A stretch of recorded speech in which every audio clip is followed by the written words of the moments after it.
کہ उम्मे हानी जिनके घर में हुजूर को मेराज हुआ था, जब हुजूर वहां से रुखसत होने लगे तो उन्होंने कहा कि आप ये बात कुरैश मक्का को ना बताइएगा, वो आपका मजाक उड़ाएंगे। और हुजूर अलैहिस्सलाम का एक रिवायत में कि उन्होंने दामन पकड़ लिया, तो हुजूर ने दामन छुड़ाया, उन्होंने अपनी लौंडी नबआ को भेजा, कहा जाके देखो कि ये क्या कहते हैं और लोगों का रद्द अमल क्या होता है। और फिर मेरे और आपके आका और मौला हजर असवद और बाबे काबा के दरमियान खड़े होकर के ये बात सुनाते हैं लोगों को, और कुरैश मक्का इसका इनकार करते हैं और कहते हैं कि ये कैसे हो सकता है।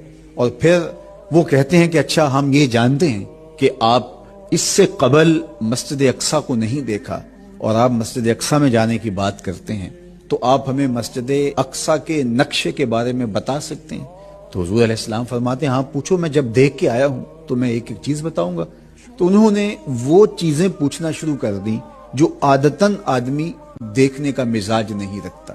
उसकी खिड़कियां कितनी थी, उसके शहतीर कितने थे, उसके बाले कितने थे, उसके दरवाजे कितने थे, दरवाजों में मेखें कितनी लगी थी। अब उमूमी तौर पे आप अपने घर के बारे में भी ये मालूमात नहीं दे सकते कि वहां कितने पंखे टोटल लगे हैं, कितने बल्ब लगे हैं, कितने कब्जे और कील लगे हुए, जबकि आप वहां 20, 25, 30 साल से भी रह रहे हो, तो आप उसके बारे में ये नहीं बता सकते। आदतन इंसान इन चीजों को गिन के याद रखने का मिजाज नहीं रखता।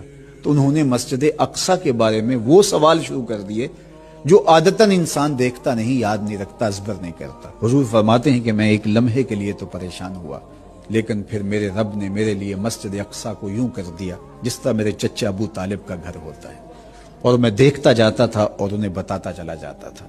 तो कहने लगे, बहरहाल नक्शा बयान करने में तो आप बड़े माहिर निकले, चूंकि आपने ये ऐलान करना था इसलिए पहले से कोई माहिर शख्स भेज के सारी तफसीलात मंगवाई हैं, उन्हें अज़बर किया है और हमारे पूछने पर आपने बता दिया। हुजूर ने फरमाया, ये तुम्हारा मुतालबा था कि अगर मैं उसके बारे में कुछ बता दूं तो मेरी बात की तस्दीक करोगे, लेकिन अब तुमने ये बात घड़ ली। तो ये अगर बात ख्वाब की होती तो ये सब कुछ ना होता। तो ये सब कुछ इसलिए हुआ कि हुजूर ने जागते हुए ये मंजर देखने की बात कही थी। ख्वाब में तो आप भी बहुत कुछ देख लेते हैं, मैं भी बहुत कुछ देखता हूं, और हम जब बयान करते हैं तो कोई इनकार भी नहीं करता। तो हुजूर अलैहिस्सलाम ने अगर मस्जिद हराम से मस्जिद अक्सा जाने की बात की थी, फिर उससे आगे जाने की कहानी सुनाई थी, तो अगर ये ख्वाब की कहानी थी तो इस पर इनकार क्यों हुआ। तो ये हुजूर ने जागते हुए जाने का कहा था। तो जिस्म और रूह के साथ अल्लाह के महबूब अलैहिस्सलाम ने मेराज किया।